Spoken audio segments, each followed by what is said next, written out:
अक्षय तृतीया वैशाख शुक्ल पक्ष की तृतीया को कहते हैं। कई स्थानों पर इसे आखा तीज या परशुराम तीज के नाम से भी जाना जाता है।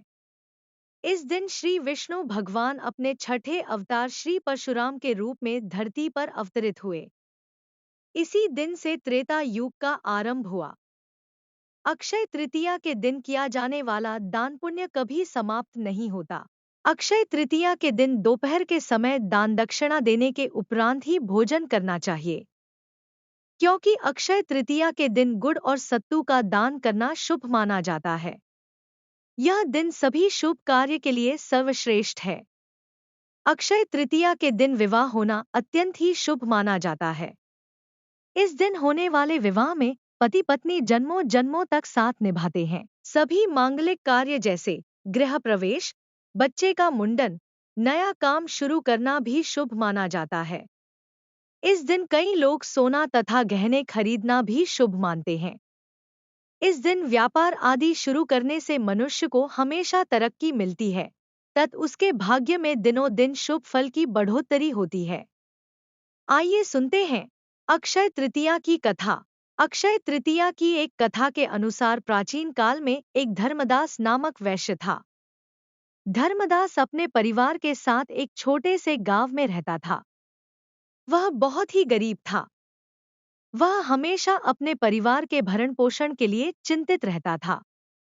उसके परिवार में कई सदस्य थे। धर्मदास बहुत धार्मिक प्रवृत्ति का व्यक्ति था। उसका सदाचार तथा देव एवं ब्राह्मणों के प्रति उसकी श्रद्धा अत्यधिक प्रसिद्ध थी।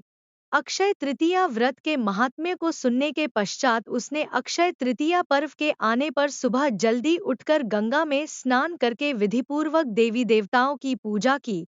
व्रत के दिन सामर्थ्यानुसार जल से भरे घड़े, पंखे, जौ, सत्तू, चावल, नमक, गेहूं, गुड़, घी, दही, सोना तथा वस्त्र आदि वस्तुएं भगवान के चरणों में रखकर ब्राह्मणों को अर्पित की। यह सब दान देखकर धर्मदास के परिवार वाले तथा उसकी पत्नी ने उसे रोकने की कोशिश की।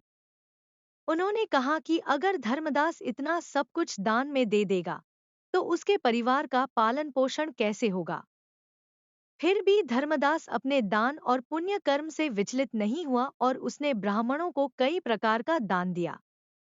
उसके जीवन में जब भी अक्षय तृतीया का पावन पर्व आया, प्रत्येक बार धर्मदास ने विधि से इस दिन पूजा एवं दान आदि कर्म किया।